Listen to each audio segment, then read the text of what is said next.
est déjà si tard. Au dehors, il fait noir. Jésus a des larmes pour toi.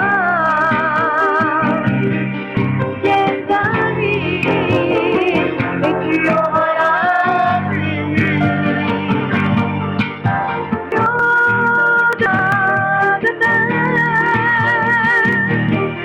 Jésus a vu le cœur. Il est venu donner sa vie pour que tout soit accompli. Dans ça, il a versé son côté plus grand, ses mains, ses pieds, le clouer à la croix de Golgotha. Que Dieu soit béni et que Dieu soit glorifié. Moi-même, mon témoignage, je pense que l'église de Béziers, je connais, parce que ça a été la première fois que nous avons écouté la parole du Seigneur, ça a été à l'église de Béziers, mais pas dans cette salle, dans l'autre salle. On ne connaissait rien du tout. Mais pour qu'on vienne au Seigneur, c'est vrai, c'est pour moi et ma famille, ça a été ainsi. C'est qu'il s'est passé quelque chose, c'était un accident. Un accident et un accident très grave. Très grave à un tel point que le docteur ne voulait pas s'avancer en disant que cet accident n'était pas si grave que ça, parce que je vais assez vite, parce qu'un accident, il y a bien des choses à dire, mais je vais laisser toute la place à la parole du Seigneur, car le plus important, c'est la parole du Seigneur. Je témoigne, c'est pour glorifier le nom du Seigneur, parce que c'est merveilleux ce que Dieu fait dans un cœur, ce que Dieu fait dans un foyer, ce que Dieu fait dans des familles. Et pour notre famille-là, parce que on était comme toute personne. Quand on ne connaît pas le Seigneur, on pense que nous sommes très gentils et que tout va bien. Mais ce n'était pas pour cela que nous étions sauvés. Nous ne savions pas ce que c'était être sauvé, ce que c'était le péché.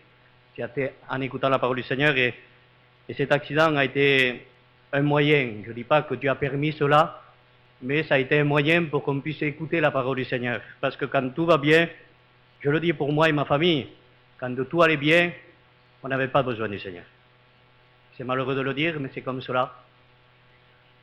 Et nous nous sommes approchés à écouter la parole du Seigneur, et parce que, je vous dis, mon cousin, c'était très très grave. Son père avait les moyens, parce qu'il travaillait très bien. Il avait les moyens qu'il avait, il ne pouvait rien faire pour son fils. Il s'est présenté devant une grande vérité. Il aurait voulu faire le maximum, mais face à la vérité, il ne pouvait rien faire, tout en étant son père. Parce que le docteur disait, c'était pas lui qui y allait parce qu'il était tellement abattu, il n'avait même pas la force de demander au professeur comment il allait son fils. C'était mon oncle qui allait le voir. Et quand le professeur sortait, il disait, écoutez, je ne peux pas m'avancer. Chaque heure qui passe, c'est déjà bien pour lui. Voilà ce qu'il disait. Alors, imaginez un petit peu l'angoisse qu'il y avait dans la famille.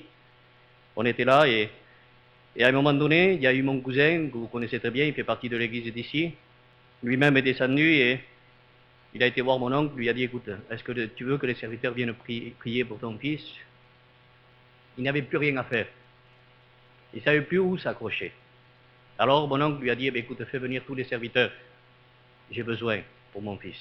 Alors, ce qui s'est fait, c'est que votre pasteur d'ici, avec d'autres pasteurs, sont venus, ils ont prié pour mon cousin et le temps est passé comme cela. Tout en priant, les serviteurs nous exhortaient à nous-mêmes, c'était normal, de venir écouter la parole du Seigneur.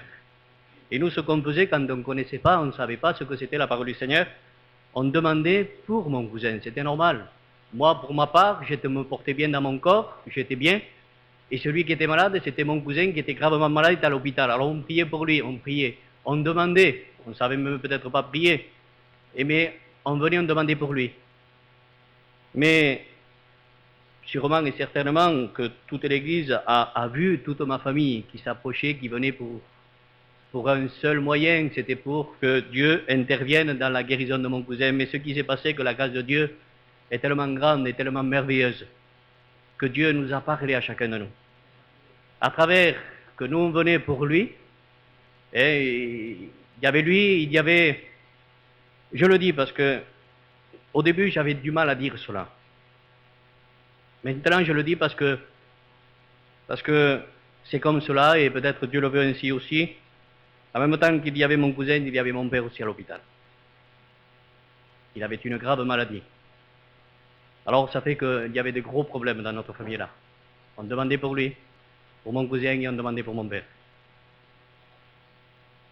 Mais mon père c'était quelqu'un qui ne connaissait pas la parole du Seigneur et il n'aimait pas ça. Quand lui descendait pour prendre des nouvelles de mon cousin, il était dans le même hôpital, il s'irritait, il s'énervait avec mon autre oncle, en lui disant comment ça se fait qu'ils sont partis prier à Béziers, ils sont partis à l'église, cela n'est pas vrai. Tout cela parce qu'il se trouvait dans des moments durs lui-même. Il ne croyait pas, il se révoltait. Et quand nous venait après la réunion, que la réunion nous faisait du bien, même qu'on ne comprenait pas la parole du Seigneur. Moi, pour ma part, je ne comprenais pas la parole du Seigneur, mais j'étais attiré par la parole du Seigneur. Il y avait un travail qui se faisait, c'était à la grâce de Dieu. Et quand je retournais à l'hôpital, mon oncle me disait, ton père s'est mis en colère. Il s'est fâché. Et moi, pour ma part, je ne voulais pas dar un mal rato a mi padre. Je ne voulais pas lui donner un mauvais moment à mon père. Il était à l'hôpital, il était malade. Alors, croyant qu'il était comme cela me faisait mal au cœur. Et je me disais, je n'irai pas à la réunion. Je n'irai pas à la réunion. Tout cela pour pas déplaire à mon père. Parce que on respecte nous. Comme chacun de nous, nous respectons nos parents, nos familles. Alors je ne voulais pas aller à la réunion. Et quand on me disait, tu viens à la réunion, je disais, écoute, si je peux venir ce soir, je viendrai. Mais je trouvais toujours une excuse pour ne pas y aller. Mais mon cœur voulait y aller. Il y avait un désir qui voulait y aller, mais je ne pouvais pas, il y avait un empêchement pour moi. C'était tout au début, et je ne pouvais pas décevoir. Alors, je n'allais pas à la réunion. À un moment donné, je suis rentré avec mon cousin dans sa chambre. Et je suis rentré, il était vraiment fatigué. Il s'endormait et je suis sorti de la chambre avec mon cousin. Et je lui ai dit, écoute, attends-moi là, dans le couloir, je reviens. Alors je suis rentré dans la réunion, dans sa chambre. Et je lui ai dit, c'était le soir de la réunion, qu'il y avait une réunion ici à Béziers, parce qu'on venait de Montpellier à Béziers, écouter la parole du Seigneur. Et je lui avais dit ainsi, j'ai dit, écoute, ce soir il y a la réunion. Si tu me laisses y aller, j'y vais. Si tu ne veux pas, j'y vais pas. C'était voulu de Dieu, c'était permis de Dieu, c'était la grâce de Dieu qui travaillait aussi dans ce côté-là. Il a commencé à pleurer, il m'a dit, vas-y. Pour moi, ça a été la plus grande joie. Que lui m'a donné l'autorisation d'aller à la réunion. Il était toujours dans le même état. Mais pour moi, ça a été le plus du jour merveilleux que j'ai eu. C'était d'avoir l'approbation que lui-même me disait, va à la réunion. Alors je suis sorti, j'étais tout content. Je suis allé à la réunion. Et à travers la grâce de Dieu, je suis venu, j'ai écouté. Tout en, comme je vous dis, je ne connaissais pas la parole du Seigneur, je ne connaissais pas, je ne comprenais pas. Mais il y avait quelque chose qui se passait, c'était qu'il y avait les chants de cantique, il y avait la présence du Seigneur, il y avait l'amour des frères, que moi-même je expérimentais tout en regardant comme spectateur. Mais vous savez, quand on souffre, on n'est pas comme spectateur, on est là, angoissé, on est là avec peine et douleur. Mais le travail de Dieu se faisait. Et après, j'ai compris que mon cousin en avait besoin, lui-même en avait besoin. Mais j'ai compris que moi-même j'en avais besoin. Et pourtant, je me portais bien dans mon corps. Mais j'ai compris que j'étais pécheur. Et privé de la gloire de Dieu.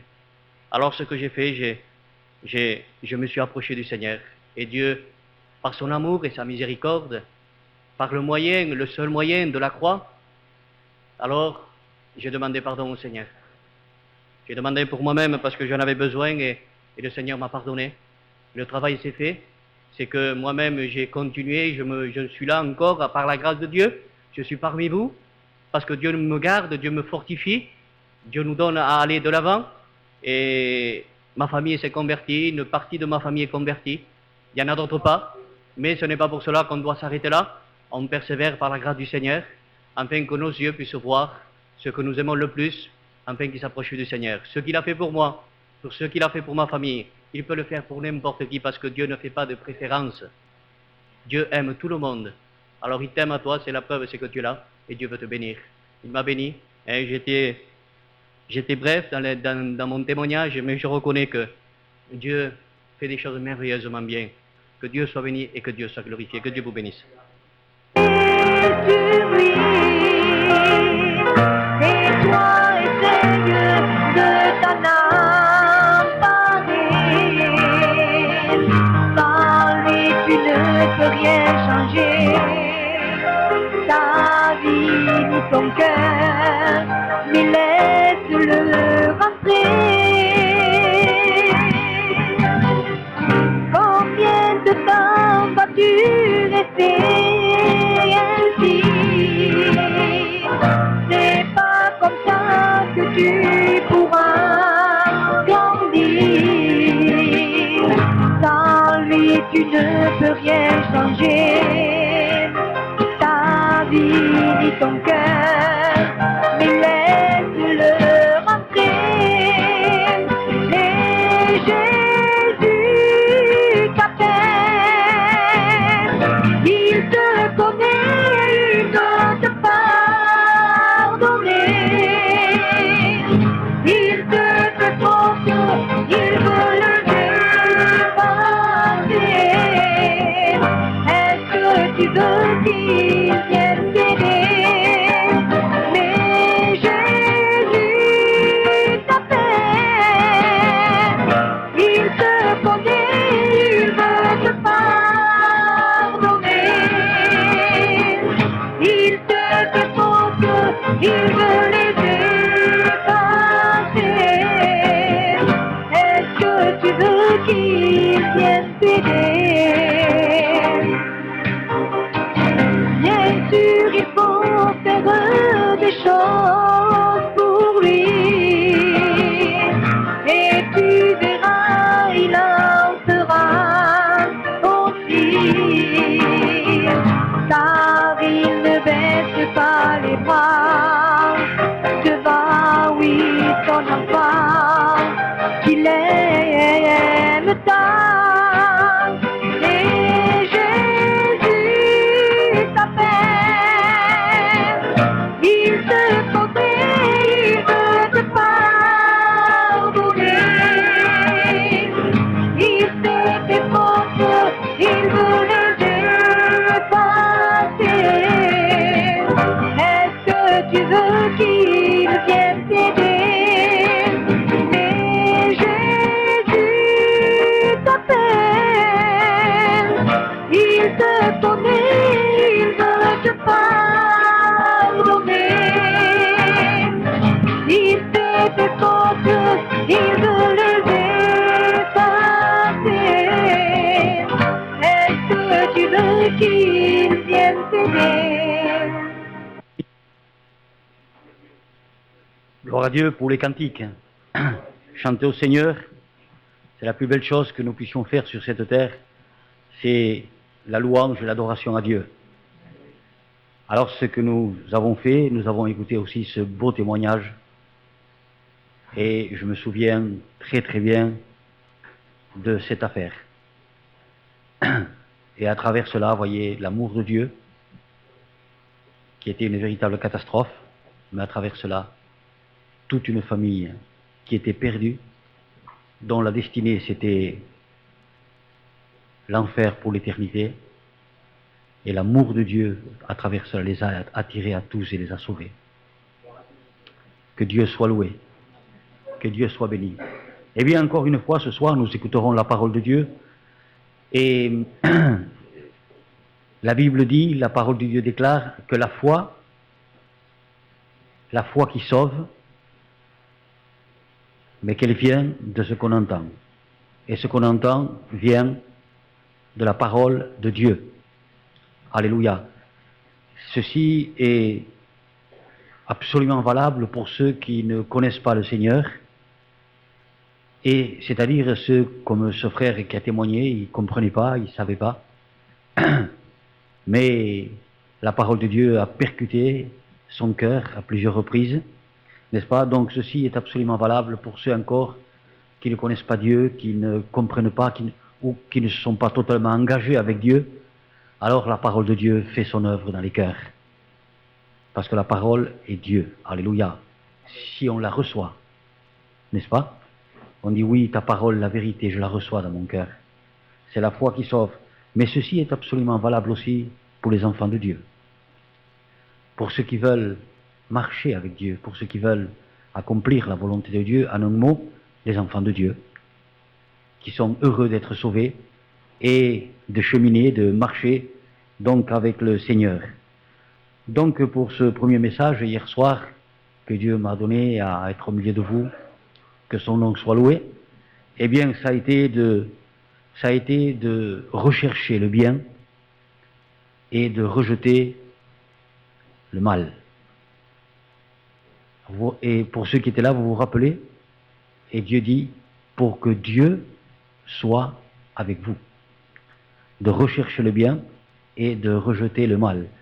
Si on prend le sens à l'envers, c'est que si on ne recherche pas le bien et on permet au mal de s'installer, n'est-ce pas? Eh bien, Dieu n'est plus avec nous. Et on ne peut pas se tromper, on ne peut pas se leurrer, on ne peut pas vivre dans une fausse, n'est-ce pas, illusion. Alors, donc c'est ce que nous avons voir, et j'ai eu ça à cœur hier soir, donc de porter cela. Et il dit même, et le Seigneur va plus loin, et il va dire, recherche le bien et rejette le mal, afin que tu vives. C'est notre œuvre à nous, cela. L'œuvre de Dieu, que son nom soit loué, c'est de nous sauver, ça sera peut-être pour demain matin, n'est-ce pas? Mais maintenant, notre œuvre à nous, nos œuvres à nous, qu'il a préparées d'avance avant la fondation du monde pour chacun de nous, c'est d'accomplir cela, c'est de rechercher donc le bien. Et nous avons vu quelques versets hier sur ce qu'était le bien. Tenez par exemple dans la première épître, c'est ça, la première épître de Paul aux Thessaloniciens, à l'église de Thessalonique, en somme, à l'église. Hein, au chapitre 5, je crois, et au verset 12 ou 13, hein, il dit, prenez garde. Prenez garde. C'est un avertissement solennel. Quand la Bible dit, prends garde, prenez garde que nul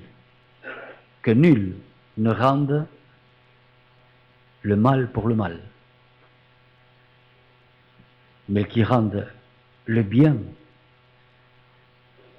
pour le mal. Et rechercher le bien avec les frères et avec tous, à peu près. Voici le verset, mais ce qui est important, c'est ce prenez garde. Hein? Donc de rechercher donc le bien. Et donc quelle est la chose, nous avons dit hier soir, la plus importante pour accomplir le bien? Eh bien, c'est de rechercher Dieu pour toutes choses. Pour toutes les affaires, pour tous les passages, pour tous les actes de notre vie. C'est donc de rechercher Dieu. Je répète un peu ce que j'ai dit hier soir, et pour ceux aussi qui n'étaient pas là. Je vous ai parlé aussi un peu de Roboam, de Roboam, c'est ça, le fils de Salomon. Eh bien, cet homme n'a pas recherché Dieu, et les conséquences ont été horribles. Il n'a pas recherché Dieu quand il a préféré le conseil des jeunes. Eh bien, les conséquences, ça a duré des années où il y avait des morts tous les jours. Et vous savez ce que dit la parole de Dieu de lui? Roboam fit le mal. Le thème d'hier soir, c'était rechercher le bien et rejeter le mal, détruire le mal. Et il est dit, vous le trouverez écrit dans le livre des Chroniques, vous le chercherez, hein. Je crois que c'est au chapitre, je ne me rappelle plus, c'est 12 ou 14, peu importe où vous le trouverez. Mais c'est frappant, il est dit, Roboam fit le mal. Et il y a le pourquoi il a fait le mal. Le pourquoi de la chose, il faut toujours chercher le pourquoi. C'est la cause à effet. Hein? Pourquoi? Et quand vous verrez ce mot, parce que, arrêtez-vous. Arrêtez-vous et méditez. Alors il dit que Roboam fit le mal parce que il n'appliqua pas son cœur à rechercher Dieu. Car s'il avait recherché, ça aurait été merveilleux. Donc, rechercher Dieu pour tout, consulter Dieu pour toute chose, n'est-ce pas? Et c'est ce qui va nous pousser, alléluia, à accomplir et pour accomplir le bien. Nous allons voir ce soir quelque chose que vous connaissez tous particulièrement, qui est réellement un grand bien pour que Dieu soit toujours avec nous. Vous le connaissez tellement que c'est même pas la peine que vous ouvriez la Bible, vous le connaissez par cœur, ce passage de Deutéronome au chapitre 6 et au verset 4. Mais avant, j'aimerais vous lire ce verset.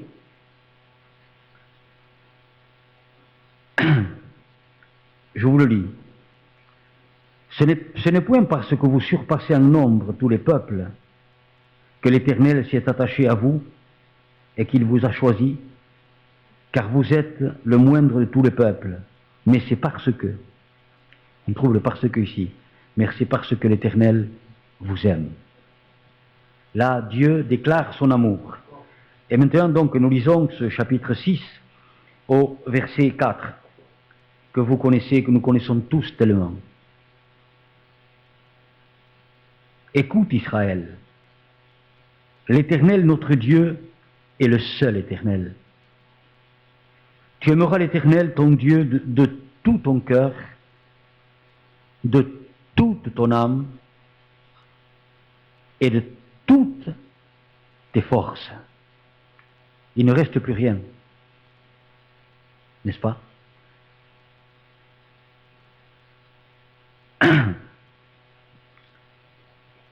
Et ce commandement que je te donne aujourd'hui seront dans ton cœur. Parce que ça se passe, l'amour se passe dans le cœur, vous savez, ne se passe pas hors du cœur. Hein?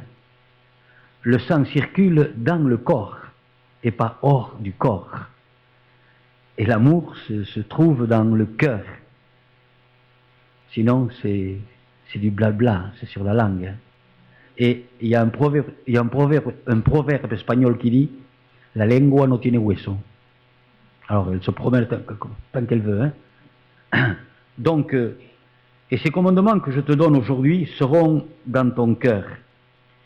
Tu les inculqueras à tes enfants.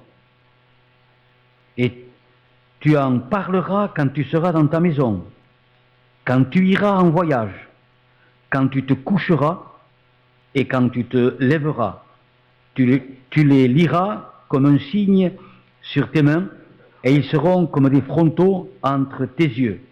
Tu les écriras sur les poteaux de ta maison et sur tes portes.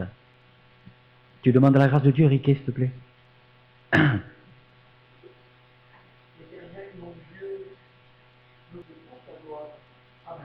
Amen. Amen, gloire à Dieu. Je suis presque certain que à cette église, à l'église de Béziers, et pratiquement à toutes les autres, j'ai déjà porté souvent, n'est-ce pas, ce message de l'amour de Dieu et d'aimer Dieu, sûr et certain. Mais c'est une chose que je ne peux pas me lasser de reparler et de transparler et de reparler encore de cette base dont, si celle-là n'y est pas, il n'y a rien. Je dis bien, si cette base n'y est pas dans nos cœurs, il n'y a rien. Car la vie avec Dieu, c'est une histoire d'amour. C'est pas une histoire d'un père fouettard, c'est uniquement une histoire d'amour. Quand vous lirez le livre de Deutéronome ou les épîtres de Jean, eh bien, vous ne trouverez que ça. Aimer, aimer, aimer, aimer. Tout est dans ce mot. Absolument tout. Et sans cela, je le répéterai ce soir, il n'y a rien, je dirais même au-dessus, même absolument rien. Mais avec ça dans le cœur, il y a tout.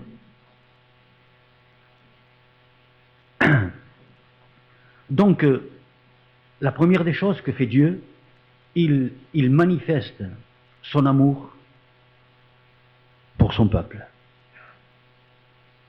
Je dis bien, il manifeste son amour pour ton peuple. Il dit, ce n'est pas parce que tu es plus grand que tous les autres. Ce n'est pas à cause de tout cela que Dieu t'a choisi. Toi, bien sûr que c'est un message pour l'Église, pour les chrétiens, mais toi encore que tu t'es pas engagé avec Dieu. Eh bien, sache une chose, que si tu es là, c'est parce que Dieu veut te choisir, parce qu'il t'aime. Pour que tu fasses partie de son Église, pour que tu fasses partie de son peuple. Donc il dit, ce n'est pas à cause de tout ça, ni parce que tu es de la famille Julien, ou de la famille Jules César, ou que tu es plus beau, plus grand, ou plus riche, ou plus pauvre. Non, non. Uniquement c'est parce que Dieu t'aime. Voilà la déclaration, amen, de l'amour de Dieu. Que son nom soit loué pour cet amour. Nous l'aimons, dit le Nouveau Testament, parce que il nous a aimés le premier. C'est lui qui nous a aimés et il nous a transplanté cet amour parce qu'il nous aime. Amen, que Dieu soit loué. Donc, tu aimeras ton Dieu de tout ton cœur en tant que créateur. En tant que créateur, je me souviens qu'à l'église de Béziers, j'en ai parlé souvent de l'amour et d'aimer Dieu, n'est-ce pas? En tant que créateur de l'être humain. Dieu a créé l'être humain pour pouvoir manifester son amour envers lui et que l'être humain, à sa ressemblance, à son image, l'aime à lui. N'est-ce pas? Dernièrement, j'écoutais ceci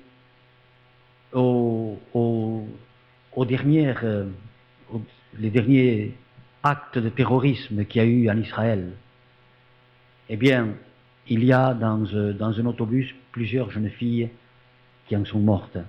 Et dans une espèce de cafétéria, la mère, le père mouraient avec ses enfants. Et vous savez comment ils mouraient tous?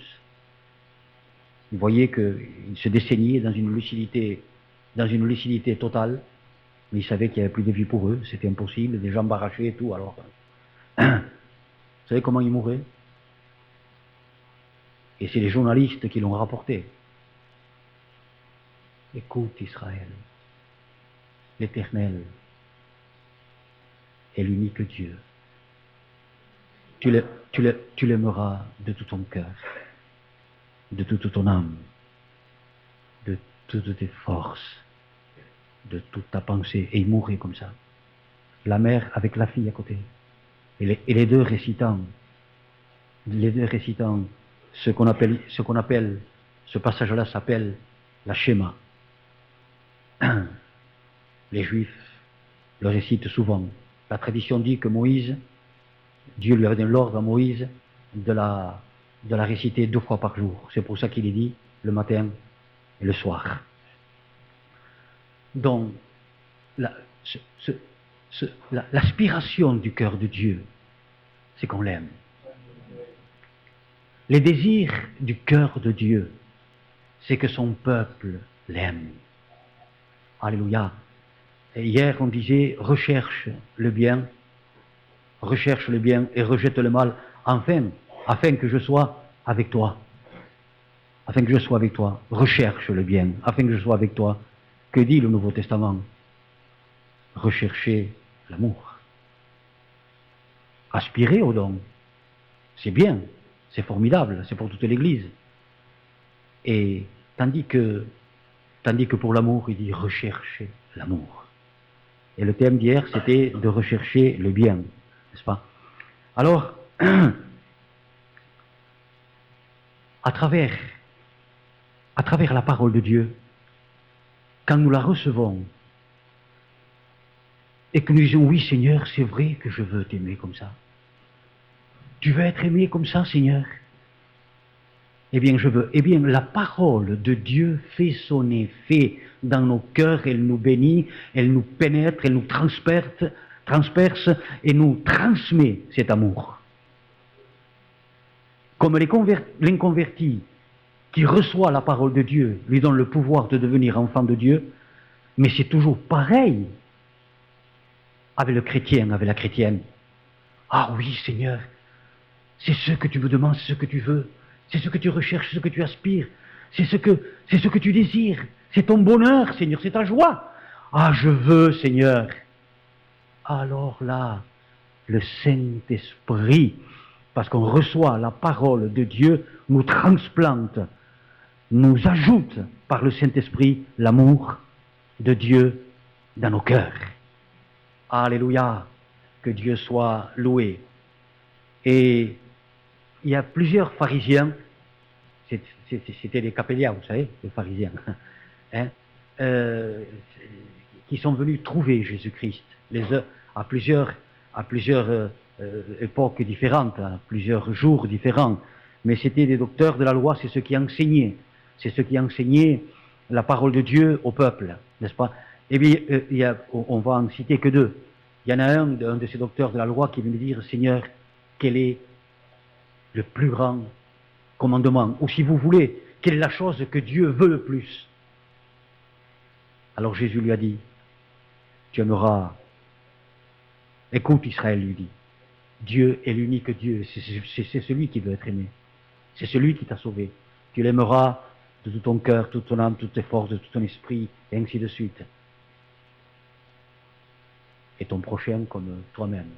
Il se réfère à Deutéronome 19, à Lévitique 19. Et le pharisien lui dit, Maître, c'est ça.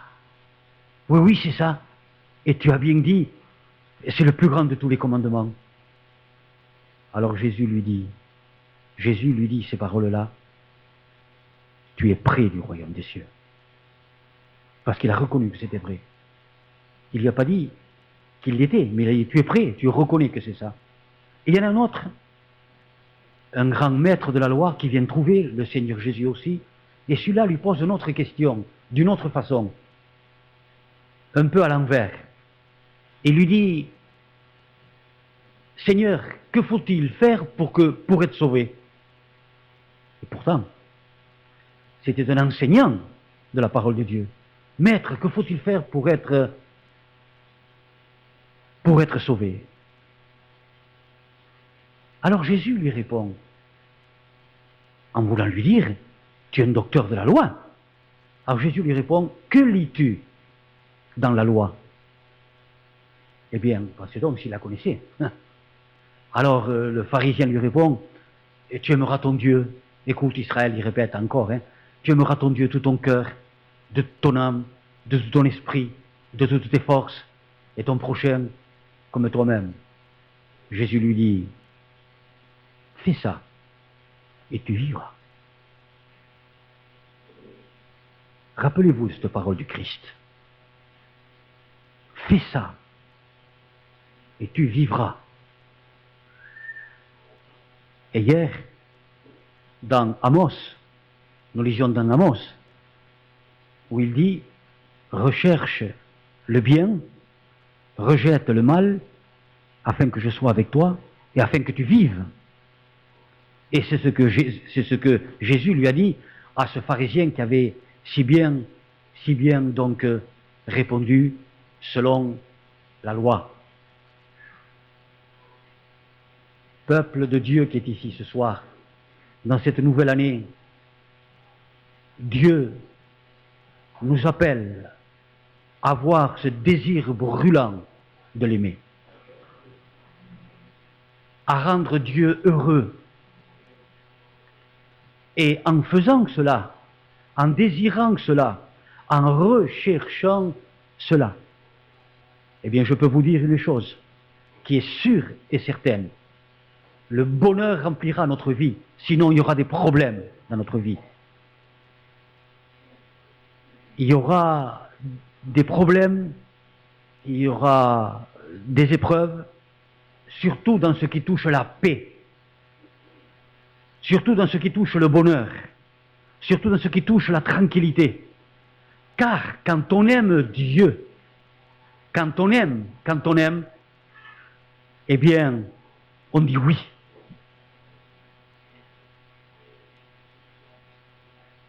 Quand Dieu a créé l'homme, il a dit, je le crée à notre image, à notre ressemblance, je le crée, nous le créons, à notre image, à notre ressemblance. Qu'est-ce que ça veut dire? Qu'est-ce que ça veut dire? Eh bien tout simplement, ça veut dire, bien sûr moralement et tout ça, mais tout simplement ça veut dire que Dieu est amour, et quand il a créé l'homme et qu'il a insufflé un souffle de vie dans les narines de l'homme, c'est qu'il lui a mis de l'amour dans l'homme. Il a créé à son image, à sa ressemblance. C'était à l'intérieur de l'homme, nous l'écoutons, c'est pour ça qu'il dit que ce soit dans ton cœur. Hein?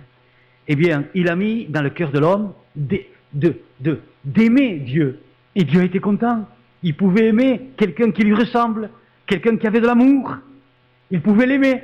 Il pouvait être avec lui, s'approcher de lui, demeurer avec lui. Amen. Vous comprenez la pensée de Dieu. Alléluia. Il pouvait lui manifester son amour. Tiens, tu vois, je te donne tout. Tout, comme un père qui est en train de quitter ce monde, n'est-ce pas, et qui lègue tout à son fils, et avec joie, n'est-ce pas? Eh bien, c'est un peu ça, de loin, mais c'est un peu ça. Tu vois les oiseaux, tu vois les poissons, et tu vois les fleurs, tu vois tout. C'est tout, domine sur tout. Je l'ai créé pour que toi, tu domines sur tout.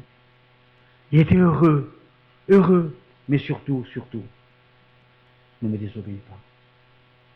Surtout, fais pas ça. Tu casserais cela.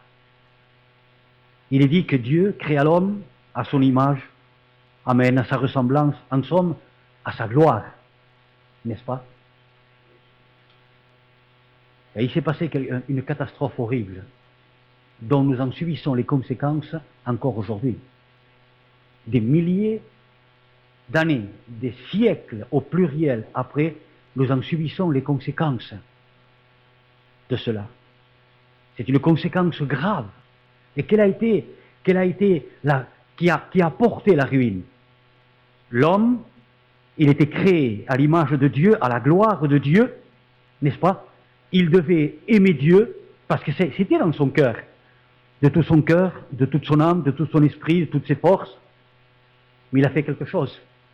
Il a mis un paravent entre lui et Dieu. Il ne devait rien avoir. C'est pour ça qu'il est écrit dans la parole de Dieu, dans toute la parole de Dieu, de ne pas avoir d'idole, que Dieu se fâche d'avoir des idoles, n'est-ce pas? Qu'est-ce que c'est une idole? Une idole, c'est quelque chose qu'on met au même niveau que Dieu. Alors si c'est au-dessus, c'est une idole en or alors, hein? N'est-ce pas? Alors tu n'auras point, c'est l'un des commandements aussi, tu ne te feras point d'image taillée, tu n'auras point d'idole. Une idole, je le répète, c'est quelque chose qui est au même pied d'égalité qu'on le met dans notre cœur que Dieu.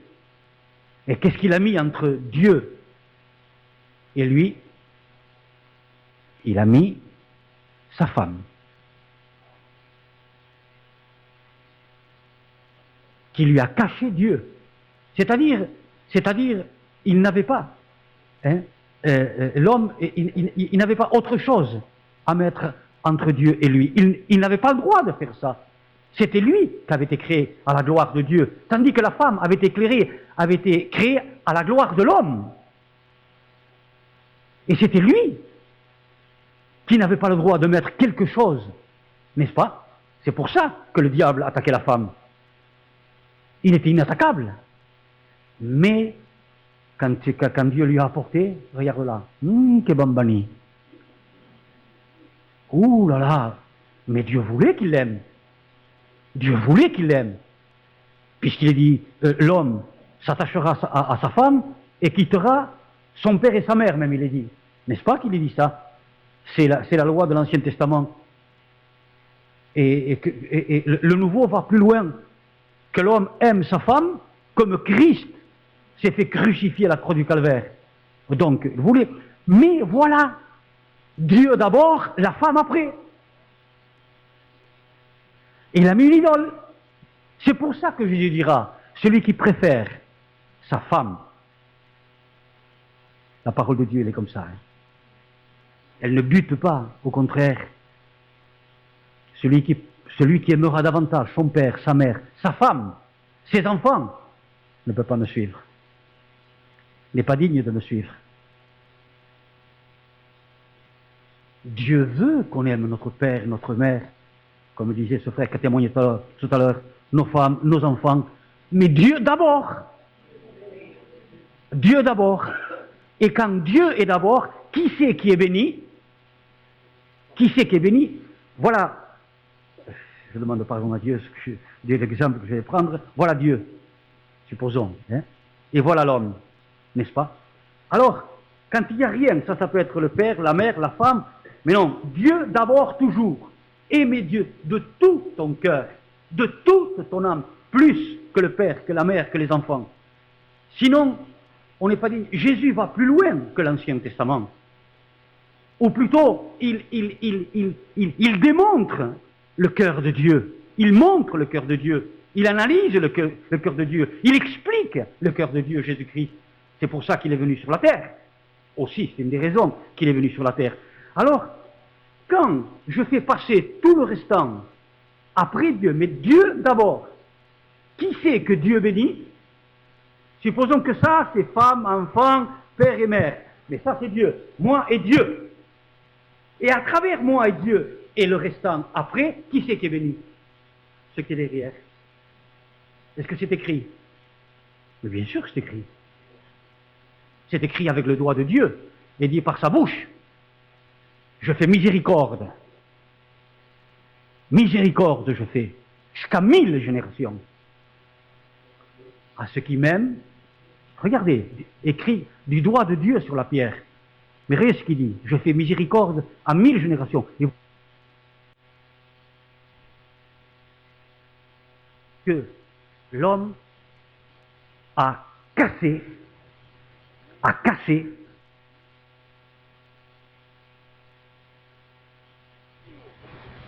plus haut que Dieu. Et à ceux qui m'aiment, et gardent mes commandements. À ceux qui m'aiment, premier à ceux qui m'aiment, à ceux qui m'aiment. Il n'a même pas dit à ceux qui m'obéissent. À ceux qui m'aiment, il y en a qui vont dire oui, mais en gardant les commandements, ça veut dire ça. Hein? À ceux qui m'aiment, et qui gardent mes commandements. Je vous donne un commandement qui est ancien, qui est nouveau. Aimez. C'est toujours le même. C'est toujours le même. C'est d'aimer Dieu et d'aimer notre prochain. Et je vais vous dire une chose, que j'ai déjà dit et que tous les pasteurs le disent. Quand on aime Dieu, on aime les autres. Hein? L'amour est premièrement à la verticale. Et quand elle est à la verticale, Dieu la donne à l'horizontale. Donc, la ruine qu'il y a eu dans ce jardin,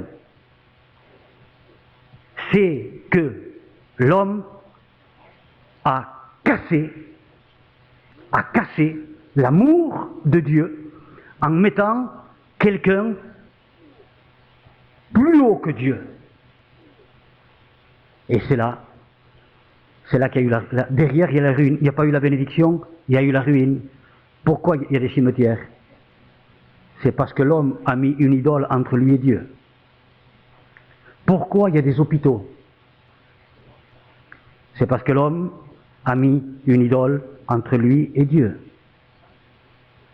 Quand c'est que Dieu s'est fâché sur le Sinaï, sur le mont Horeb, quand c'est qu'il s'est fâché et qu'il lui a dit à Moïse, je l'ai détruit. C'est quand? C'est quand le peuple s'est fait une idole et il a mis au même pied d'estal que Dieu. N'est-ce pas? Il a mis le veau d'or ils ont mis le veau d'or entre Dieu et eux. Et Dieu s'est fâché. Dieu s'est irrité. Et là, donc, avec nos premiers grands-parents, nous voyons le cœur de Dieu, enfant de Dieu. Demandons quelque chose à Dieu, que jamais nous puissions mettre quelque chose entre nous et Dieu. Rien. Lui, ça a été sa femme. Mais il y en a tellement de choses. Il y en a tellement. Vous voulez que je vous en parle d'une? J'ai raison. El cuello pa caldo. J'ai raison. C'est moi qui ai raison. Cette personnalité. Et d'où vient que ce j'ai raison? De l'orgueil. Qui a été vomi par le diable sur tous les êtres humains. Alors, c'est le moi. C'est le moi. Et s'il y a des désastres même dans les églises, même depuis tant d'années au milieu des serviteurs, nous en parlions encore cet après-midi, c'est ce moi, cet orgueil qui est mis entre Dieu et lui. Et c'est la catastrophe. Et c'est la ruine. Au lieu de Seigneur, je veux casser cela, qu'il n'y ait rien entre moi et toi. Qu'il n'y ait absolument rien. Je vais vous donner un petit témoignage comme ça. Pour moi, cette époque-là, c'était cela. Pour d'autres, il y a tant de choses qui peuvent devenir une idole. Et vous allez voir ce que c'était pour moi. À un moment donné, eh bien, de ma vie de serviteur, n'est-ce pas? Eh bien, ma joie, mon plaisir, c'était de monter à Paris, à la rue, à la République, aux douanes centrales, et me charger la voiture de tapis persan. Et je disais à Dieu, tu vois Seigneur, je sors que quelques jours par mois. J'ai tout le temps, Seigneur, pour te servir. C'est que c'était vrai. C'est que c'était vrai. Tu vois, Seigneur, j'ai pas besoin de mentir. C'est vrai qu'ils viennent des douanes. J'ai pas besoin de mentir. C'est vrai que c'est tapis persan. C'est vrai qu'ils sont faits à la main. Seigneur, eh bien, hein? Donc, mais ça, pour moi, pour d'autres, non. Mais pour moi, ça remplissait ma vie. Je dis bien que ça remplissait ma vie, mais je ne me rendais absolument pas compte. Hein. Au contraire, je croyais même que c'était une bonne chose. N'est-ce pas? Parce que ça me laissait beaucoup de liberté. Eh bien, un soir, je fais un rêve, je fais un songe ou une vision, j'en sais rien. Je ne peux pas vous le dire, je ne sais pas. J'étais dans un champ, dans un grand champ, et j'étais à genoux, je priais, j'étais à genoux, et j'intercédais, je priais, mais je sentais qu'il y avait quelque chose de lourd, toujours dans le songe, et je priais, et à un moment donné dans le rêve, j'ai ouvert les yeux, dans le rêve même, dans le songe même, j'ai ouvert les yeux, et qu'est-ce qu'il y avait entre le trône de Dieu et moi? Un tapis persan. Ça m'a irrité, ça. Je vous promets que ça m'a déplu. Mais, j'ai dit, le rêve, hein. Les rêves, c'est les rêves, hein. Mais c'est vrai, on peut rêver n'importe quoi. Hein. On peut avoir des songes sur n'importe quoi. Et donc, mais ça m'avait déplu. Je ne voyais plus Dieu, je ne voyais plus le trône de Dieu. Il y avait ce magnifique tapis persan qui était entre lui et moi. Et puis, bon, j'ai dit, c'est des rêves. Et les jours ont passé. Les jours ont passé, j'ai dit, oh, c'est une très bonne chose. Mon commerce de tapis persan est une très bonne chose.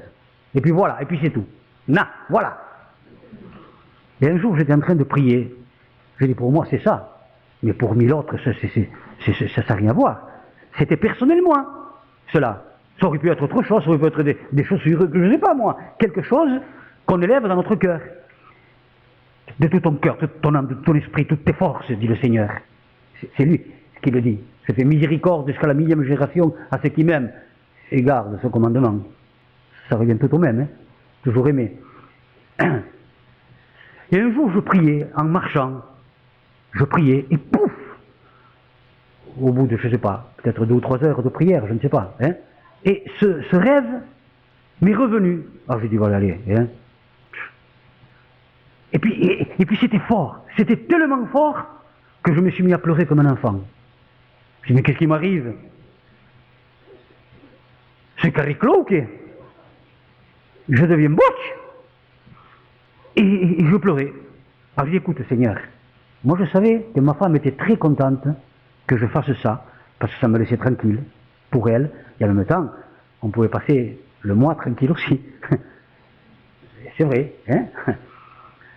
J'ai dit, écoute Seigneur, j'étais en train de marchander avec Dieu, j'étais encore en train de lui vendre un tapis au Seigneur. Maintenant c'était à lui. Vous allez voir pourquoi, attendez. J'ai dit, écoute Seigneur, je vais demander à la copie, à ma femme. Et si elle me dit, laisse ce travail, je te promets que je ne le fais plus. Je lui vendais un tapis. Un bon gitan. Elle était chez ma mère en haut. J'y vais à la voiture, je klaxonne, elle descend. J'ai dû lui dire autre chose avant, bien sûr. Je ne sais même pas si elle se rappelle alors. Et au bout d'un moment, je lui dis, en espagnol, hein, qu'est-ce que tu penses de ce que je fais, hein, qu'est-ce que tu penses? Laisse ça. On m'aurait fusillé sur place, que ça m'aurait, je ne sais pas ce que ça m'aurait fait. Mais le sang a dû se coaguler. je ne sais pas. Et maintenant, qu'est-ce que je vais faire? Que vous y avez là-haut, là? Qu'est-ce que je vais faire? Alors j'ai dit, Seigneur, je te promets que jamais plus de ma vie, je n'irai chercher des tapis. C'est terminé. Et depuis cette époque, ça a été terminé. Pour moi, c'était ça. Parce que après, en réfléchissant, j'ai vu que réellement ça remplissait mon cœur et ma vie. J'aimais aller les chercher, j'aimais les voir. Et ça c'est un goum, ça c'est un ispan, et patati, et patata. Et j'aimais ça. Et puis je téléphonais à un toubi. Réellement j'aimais. Et Dieu a vu que ça, il me l'avait bien montré dans le songe. Hein. La séparation entre Dieu et moi, c'était un tapis. Adam, c'était sa femme, moi c'était un tapis. Ou des tapis. Attention, enfant de Dieu. Dieu a vu mon cœur qu'il était pur. Que notre cœur soit pur pour lui montrer quelle idole il y a dans notre vie. Qu'est-ce qu'il y a dans notre vie? Il ne supporte rien de tout ton cœur, de toute ton âme, de tout ton esprit, de toutes tes forces. Sinon, ce serait écrit, tu aimeras Dieu avec ton cœur, avec ton âme. Et quand on vient trouver Jésus et qu'on lui pose la question, vous verrez ce qu'il répond. De tout ton cœur, de toute ton âme. Et ce qu'il va dire du père, de la mère, de la femme et des enfants. N'est-ce pas? Alors, si, enfant de Dieu qui est ici, si Jésus va jusqu'à cette vérité de parler de père, de mère, de femme et d'enfants, qu'est-ce que c'est les autres choses qui sont légales, qui sont bonnes? Qu'est-ce que c'est tout le restant? Qu'est-ce que c'était mon petit avis persan? N'est-ce pas? Examinons-nous devant la face de Dieu et Dieu va être heureux là. Est-ce que j'aime davantage, Seigneur, ce que je fais passer davantage ma personnalité que toi? Est-ce que je le prouve, Seigneur, que je fais passer davantage ma personnalité que de t'aimer? Est-ce que j'aime davantage ma personnalité? Mon propre raisonnement, Seigneur? Mon propre orgueil, Seigneur? Examinons-nous devant Dieu. Enfants de Dieu qui sommes ici, vous pensez que Dieu nous parle comme ça parce qu'il veut viser Pierre, Paul et Jacques? Ou parce que il veut nous enfoncer? Mais au contraire, c'est parce qu'il nous aime et il veut aimer les enfants et les enfants de nos enfants et les enfants de nos enfants et nos enfants de nos enfants jusqu'à la 1000e génération. Combien de fois nous n'avons pas dit que Sem, Sam et Japheth, ses 3 fils. Il ne nous est pas du tout parlé d'eux dans la parole de Dieu qu'ils ont aidé leur père à construire le bateau. Mais ils étaient dans le bateau. Parce qu'il y a la promesse de Dieu. Si moi je suis infidèle, Dieu est fidèle dans ses promesses. Alléluia. Que Dieu soit loué. Combien de fois n'a-t-il pas dit aux arrière-petits-enfants de David, j'ai contre toi ça et ça, mais à cause de ton père David, je passe par-dessus. C'est-à-dire, je fais miséricorde. Alléluia. Enfant de Dieu qui est ici, tu as tout à gagner. Tout, absolument tout, pour toi, pour ton foyer, pour ta famille, à aimer Dieu comme cela, à vouloir l'aimer, à être violent, qui s'empare du royaume des cieux, les violents, à être violent. Oui, Seigneur, je reçois ta parole, je veux t'aimer, je veux te faire plaisir, je veux te rendre heureux. Seigneur, tu m'as tellement aimé. Alléluia, tu m'as tellement aimé. Alléluia, Amen. Oui, Amen. Ici dans le livre de Deutéronome, nous avons lu, c'est parce que Dieu t'aime. Tu n'es pas plus que les autres, mais c'est parce que Dieu t'aime. Dieu t'aime. Dieu t'aime. Dieu t'aime. Alléluia. Que Dieu soit loué. Et quel est le premier cri qui est poussé dans le livre de l'Apocalypse? Quel est le premier cri qui est poussé dans le livre de l'Apocalypse? Au chapitre 1, je crois, et au verset 6. À celui qui nous aime et qui nous a délivrés avec son épée. C'est comme ça? Avec son sang. Avec son sang. Nous a délivrés de notre moi, de notre vieille nature, pour que nous puissions aimer Dieu, nous aussi, à notre tour, avec son sang. C'est pour cela qu'il est monté à la croix du calvaire, c'est pour cela qu'on l'a fouetté, c'est pour cela qu'on l'a couronné d'épines. Alléluia. Pour nous délivrer de la mort, de l'enfer et du diable. Alléluia, que son nom soit glorifié à celui qui nous aime. Alors maintenant, il veut qu'on l'aime. C'est son bonheur, c'est sa joie. Alléluia, c'est son plaisir.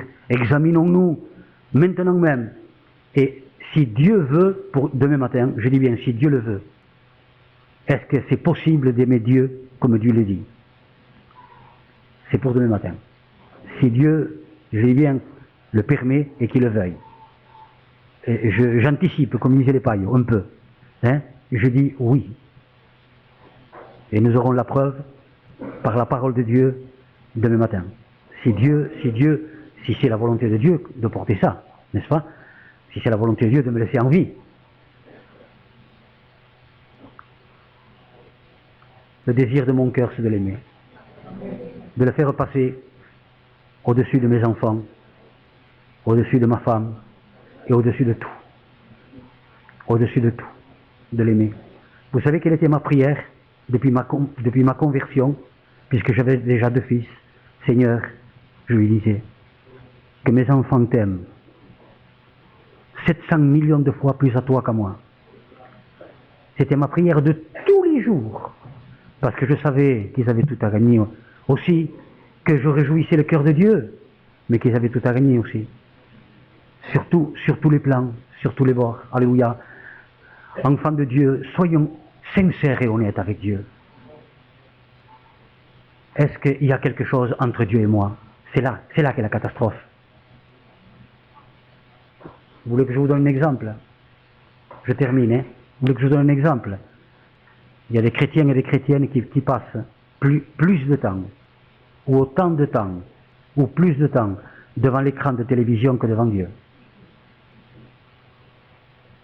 Ils ne sont pas assis devant Dieu, ils sont assis devant l'écran. C'est pas une idole, ça? Moi, c'est un tapis qui prenait la place. Je devais penser hors de la prière, je devais penser davantage à mon commerce, à mon tapis, à tel client ou à telle chose, qu'à Dieu. Et Dieu me l'a montré, il ne voulait pas. Pour mon bien à moi, il ne voulait pas. Parce que c'est vrai qu'il voulait que je l'aime, comme ça, pour son plaisir à lui, c'est vrai, mais il peut le faire avec un caillou.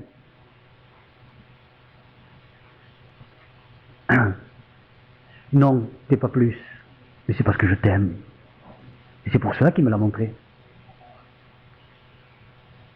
Et c'est parce qu'il t'aime qu'il veut te montrer certaines choses. Pour que tu sortes, tu le sortes, sors-le ce soir. Mets-toi devant Dieu, dis Seigneur, est-ce qu'il y a quelque chose que j'aime plus que toi? Parce que le diable, avec notre moi, il veut nous tromper. Ah si, tu aimes Dieu, tu vas en réunion. Tu aimes Dieu, tu crois en Dieu. Oui, le diable aussi croit, il tremble. Alors mettons-nous devant Dieu, qui que nous soyons. Hein. Moi pourtant je servais Dieu et je croyais le servir avec zèle et amour.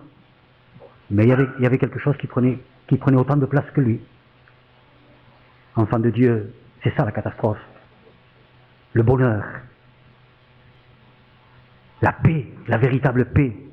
La protection, la bénédiction à perpétuité. Parce que jusqu'à 1000 générations, c'est la perpétuité. Hein.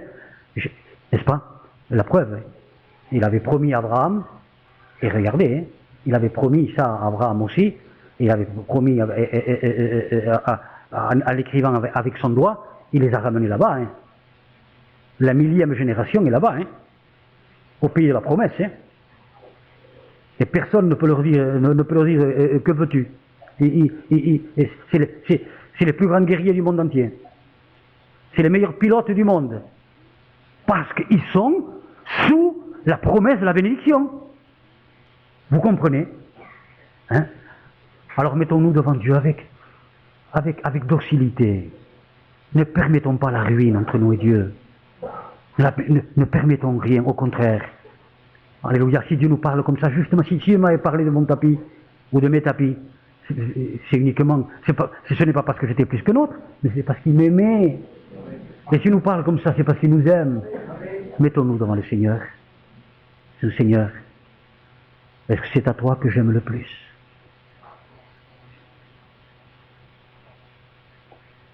Ou est-ce que j'aime d'autres choses autant que toi ou plus que toi, Seigneur? Je veux m'écraser ce soir. Si Dieu le permet, demain, ça sera, si on peut l'aimer comme lui dit. La seule chose que j'ai à dire ce soir, Dieu ne veut pas nous demander quelque chose qu'on ne peut pas faire. Si méchant comme je le suis, je sais donner de bonnes choses à mes enfants, à combien plus mon Père Céleste, il va me demander quelque chose que je ne peux pas. Ça serait un méchant, un tyran, à celui qui nous aime et nous a délivrés de nos péchés par son sang. Alléluia. Alors, mais ce soir, mettons-nous devant le Seigneur. Seigneur, est-ce qu'il y a quelque chose? Chez ce frère, Seigneur, c'était ces trucs-là, ces tapis. Mais moi, mais regarde pas celui qui est à côté de toi. Et tu ferais quelque chose encore qui n'est pas bon. Que je m'examine devant Dieu. Et si je le reconnais, que je dise à Dieu avec vérité, c'est vrai, Seigneur, j'aime d'autres choses plus que toi. Tu n'es pas le premier dans ma vie. C'est pas vrai, c'est pas de tout mon cœur, de toute mon âme, de tout mon esprit, de toutes mes forces. Non, Seigneur. Alors ce soir, je veux m'humilier et te demander pardon. Et je veux sortir la chose, Seigneur, qui me tient à cœur. Plus que toi, je veux la ôter d'entre toi et moi, Seigneur. Parce que c'est une séparation. Et je dis bien, la chose devient une séparation d'avec Dieu. Qui nous cache Dieu. Qui sait ce soir, qui voudrait dire à Dieu, avec un cœur pur et sincère, tu me parles parce que tu m'aimes, c'est pas parce que je vaux plus cher que l'autre, mais c'est parce que tu m'aimes. Si moi je ne sais pas t'aimer, toi tu m'aimes. Seigneur, et tu ne veux que mon bien, et le bien des miens. Seigneur, ce soir, je veux te demander pardon, parce que je reconnais que je ne t'aime pas comme ça. Je veux ce soir te demander pardon avec mon cœur. Qui c'est qui veut demander pardon à Dieu, qui l'a reconnu, qui n'aime pas Dieu comme ça, qui a d'autres choses qu'on aime autant que Dieu? Et bien que cette personne-là, devant tous, il sera béni, qu'il se lève.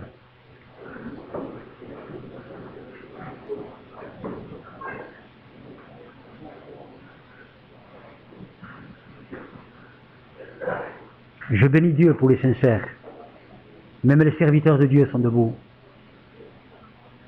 Je glorifie Dieu, c'est vrai. Et Dieu est content. Et Dieu est heureux. Amen. Parce qu'il va pouvoir travailler.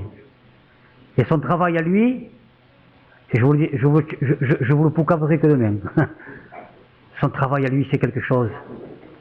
C'est de mettre et de mettre et de mettre cet amour pour lui et pour notre prochain. Alléluia. Amen. Mettons-nous devant Dieu, nous sommes là devant son trône. La chose commence à s'enlever, quelle qu'elle soit. Sitôt que la chose qu'on fait passer autant que Dieu, même si c'est pas plus, eh bien elle se ôte. Mettons-nous devant lui et on lui demande pardon avec vérité. Combien Dieu est heureux d'une repentance sincère, de ceux qui reconnaissent avec sincérité, avec vérité, qui disent oui Seigneur, mais c'est vrai, notez à moi aussi Seigneur, je t'aime pas comme ça mon Dieu, c'est pas de tout mon cœur, c'est pas de toute mon âme, parce que si je t'aimais comme ça, ma vie serait bien plus haute Seigneur. Seigneur, ta présence serait bien plus grande Seigneur. Ma vie serait davantage remplie de paix et de bonheur, mon Seigneur et mon Dieu. Alléluia. Parce que c'est la chose qui détruit la paix de Dieu et le bonheur qui est entre nous et Dieu. Alléluia. Amen.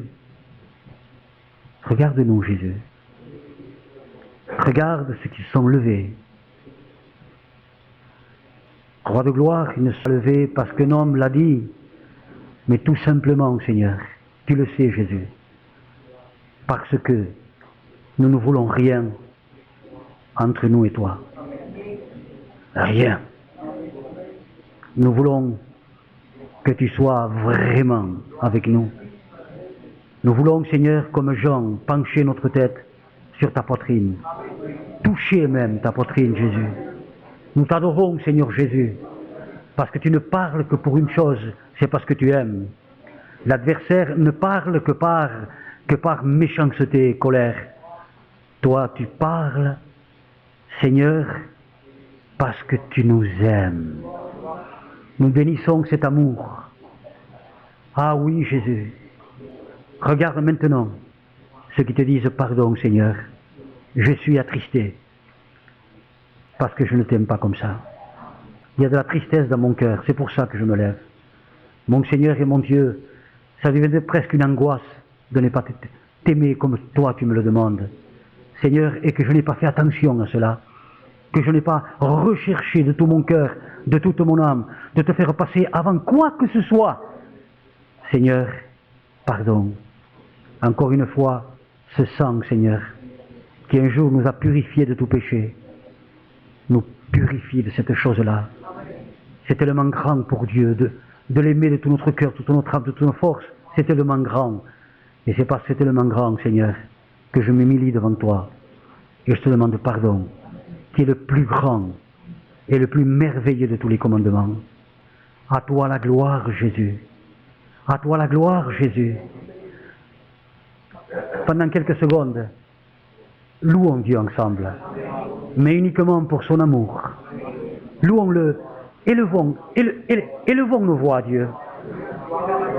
Que Dieu nous entende, que les anges nous entendent, que les séraphins nous entendent, que les 24 vieillards qui sont autour du trône de Dieu nous entendent, que les 4 êtres vivants nous entendent, et que les ténèbres tremblent de nous entendre glorifier, louer Dieu, remercier Dieu pour son amour.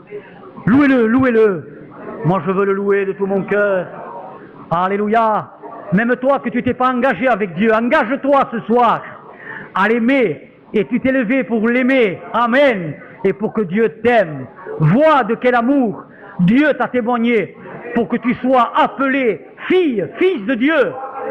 À toi la gloire, Jésus. Nous t'adorons, je t'adore pour ma part, uni à mes frères, uni à mes sœurs. Oui, je veux t'aimer, je t'aime, je veux dire que je t'aime, mais pas assez, Seigneur. C'est pas suffisant. Je veux que tout le restant soit bas, quoi que ce soit, par rapport à cet amour pour toi. Loué soit Dieu. Merci pour ton amour.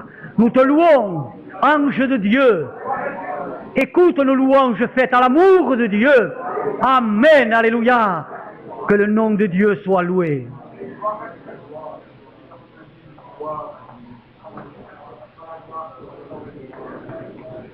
Gloire à Dieu.